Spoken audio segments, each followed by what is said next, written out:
धुवा कतारको सिन हो यो।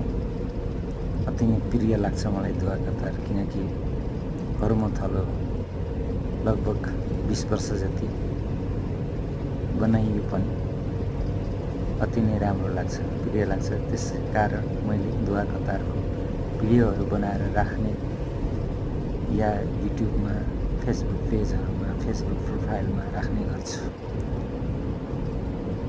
भ्युज या अन्य कुनै प्रयोजनको लागि भन्दा पनि म घुमेको, खाएको भनौँ, खेलेको भनौँ या काम गरेको भनौँ है, त्यो ठाउँहरूको केही दृश्यहरू समय समयमा हेर्न पाउँदा आनन्द लाग्छ।